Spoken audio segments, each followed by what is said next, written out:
美国的弹药供应链严重依赖中国，这会对美军在世界各地实施军事干涉和侵略造成影响，尤其是在与中国进行武力对峙时。观众朋友、网友朋友，大家好，我是付全少。正在乌克兰进行的俄乌冲突，是美国在暗中挑起的。为了削弱俄罗斯的实力，美国和欧盟国家正在不断地给乌军输血。但美国所谓的新增军事援助，只是拜登的一个美好愿望，或者说就是一个幌子，往往口惠而实不至。最关键的是，弹药运送量远远跟不上乌军的消耗量。西方国家的统计显示，乌军有时候一天就要消耗掉美军用1周时间补充的弹药，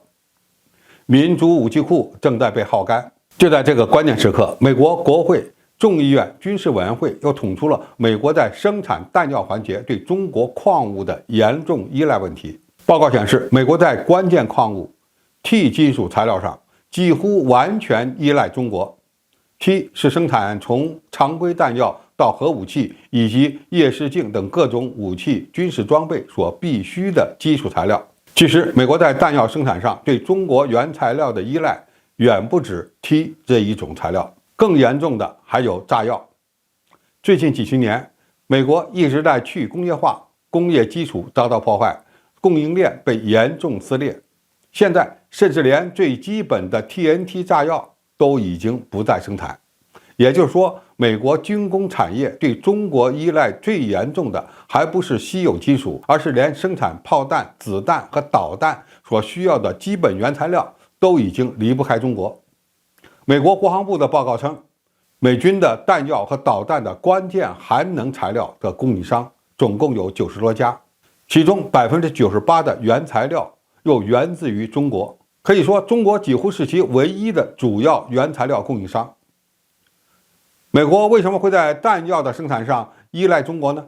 主要是美国已经有40多年不再研发生产含能材料了，即使现在回过头去重新搞，其生产和研发设备也已经过时了，远没有从中国进口来的划算。而且中国的产品不但便宜，技术性能水平还更高。以军品中使用的最普遍的炸药为例，第4代的炸药 C120， 美国虽然已经研制出来50多年了，但是如何大批量生产一直就没有搞定。而中国北理工的科研小组突破了制造原理和大规模低成本合成的工艺路线，中国也因此成为继美国和法国之后，世界上第3个合成了 C120 的国家。关键是中国能够真正大规模量产第4代炸药，而其他国家做不到。这项技术还获得了2014年国防科技进步特等奖。所以现在美国武器用着物美价廉的中国炸药，就像吸毒一样，慢慢就上瘾了。现在想要戒掉，那可就难了，因为你根本就没有这样的生产工艺，就算造出来了，也会极其昂贵，根本就用不起。美国的有关人士现在开始反思弹药供应链上对中国材料的依赖，说明他们已经注意到了这个问题。那么，中国有可能在美军弹药生产的原材料，特别是炸药的出口上，对美国实施限制吗？其实这种可能性比较小。中美两国目前的竞争关系，并不等同于会爆发直接的军事冲突。美国在最近几十年内对小国发动的战争都没有引发中国的制裁，所以他们现在还不必担心可用于军事项目的化工产品、稀有金属产品等基本的原材料被中国卡脖子。只有一种情况例外，那就是如果美国真的要与中国打仗，那么上述问题才真的会成为问题。从这件事儿，我们不难看出，中美在经济领域、武器装备供应链领域的关系实际上是非常紧密的。不是中国依赖美国，而是美国离不开中国。美国想打压中国，首先就得自残，付出的代价将是其难以承受的。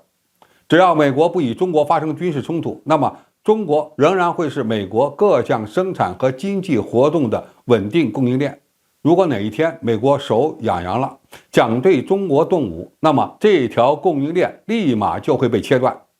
还有一个更让美国人感到难受的地方是，尽管他几十年来一再的制裁中国，但我们由于生产链、供应链相当齐全，在武器装备的研制和生产方面，完全可以做到自给自足。这也是中国战争潜力强大的表现之一。